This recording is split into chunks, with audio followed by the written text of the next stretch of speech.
All in. Gates have opened. They're off and racing. Unibell straight out the back in the early part. Money Matters, Guestine and OBH the first to leave. Right behind them is Eye of the Day, pushing up now soon after the break, being followed closely by Drama Free. In behind those then is Unibell, being followed further back in the field by Fair Force, and the tail ender is Noble Spirit. 800 left to go. Money Matters working over on the outside. Can't quite cross OBH, although he has to dig it up now. Gives it a little push, and Money Matters rolls to the lead. Into second placing goes Guestine at the 600. Back on the inside, having to be ridden along is OBH. A length away, Drama Free, which is also off the steel. Eye of the Day is next. A length away came Unibell, being followed further back by Fair Force and Noble Spirit. But it's Money Matters ridden along, coming into the home corner with 300 left to go. Shot 2 clear from Guestine, OBH, followed then by Drama Free. And Unibell is down the outside, but with 200 left to run, it's Money Matters with a handy lead. 2.5 lengths in front from Drama Free, Guestine, Unibell. Money Matters shaken right up by Johnston Porter, but the favourite will be much too good. And Money Matters went on to win from Drama Free, Guestine and Unibell. Eye of the Day and OBH together were next home, with a gap in the field to Fair Force. And last, right from the word go, Noble Spirit. Number 1, Money Matters, ridden by Clint Johnston Porter, wins the Boy Hutchison handicap. Number 1, Money Matters, goes back to back. The Canford Cliffs gelding. Johnston Porter there just having to give him a little dig in the ribs to go forward and head off OBH. Hill just making him work for the front. Once there, they was able to switch off, settle well.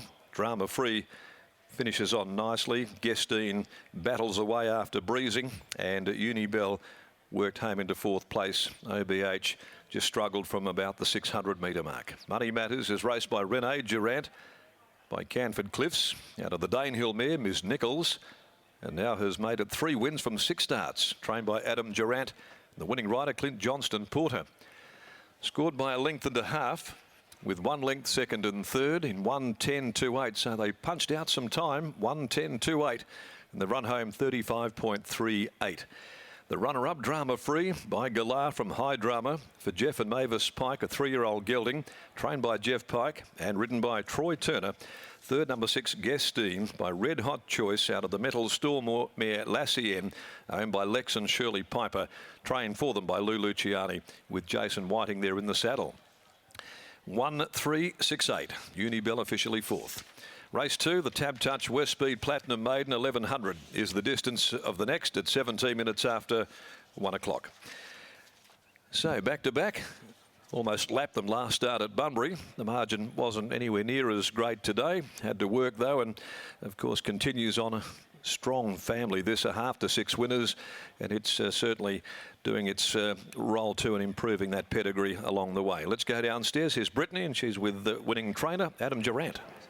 Thanks, Darren. I do have Adam down here, and Adam, last start, as Darren just said, he absolutely brained them, and today another really, really good performance, given that he was forced to work that bit early. Yeah, last start was, a good effort, but look, to be honest, he only beat Walker's, so it's hard to get a line through it. But when you did the numbers and the times, his times were impressive on the day, even against versus the older horses. So it was a good effort, and you could have a bit of faith that he was, he only had to run those times again to be pretty hard to beat. But I actually thought there's sort of 4 in the race that I wouldn't mind having in the stable, and they sort of finished in the money as well. So I didn't think it would be a walk in the park, especially coming out of a career best performance. I'm always a bit shaky going to the races after those sort of efforts. But no, good effort. He's a good rolling sort of sprinter, and he's done the job. What were you thinking early? There was obviously a little bit of speed underneath you, and there were 2 that were keen to press on. Were you glad to see Clint just press forward to the lead? Yeah, well, I spoke to Clint. Funny enough, he ran 3rd over 1400 about a month ago, and I nearly went up to a mile with him, and I sort of sat down and went through his pedigree and sort of altered the path with him, because I thought to myself, I'd rather be wrong over 1200 and be too short than go up to a mile and be wrong and then cook him for the rest of the prep. So we went back to the 12, went to Bunbury and just kept him fresh, and obviously I think that's the way to train him out of a Danehill sort of mare.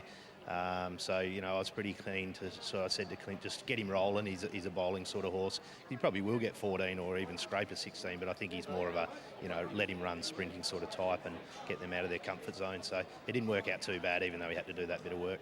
It worked out perfectly today. Well done, and looking forward to seeing where he progresses to beyond today. Yeah, thanks, Brittany. Scott Embry catching up with Clint Johnson-Porter. Thanks, Britt. I'll ask Clint a tough question to start. Clint, what happened last start when you missed out on that ride? Yeah, I was a bit forgetful, stuffed up the times, and just missed out on the good win he did. And what about today? You had to work a little bit to find the front, but he was pretty strong. Yeah, there was a few that I didn't expect to be right there, and so I just bowled to the front, and he was happy to be there. And he likes to bowl along, and I think you see his best when there's a nice tempo like that. What about the Celt later on in the big one, the Miss Andretti Stakes? Do you think he can bounce back? Yeah, I think so. A bit more ground, that 100 metres might make a massive difference to him. But yeah, I think he's a good chance. Congratulations, Clint. Sensational, Mo. Well done. Yeah, thank you. Clint Johnson-Porter finds the right track today, gets home Money Matters, not quite by the same margin as last start, but for the connections, wonderful to see this horse string these two impressive wins together, and hopefully a few more to come this preparation. That's race number 1 here at Ascot.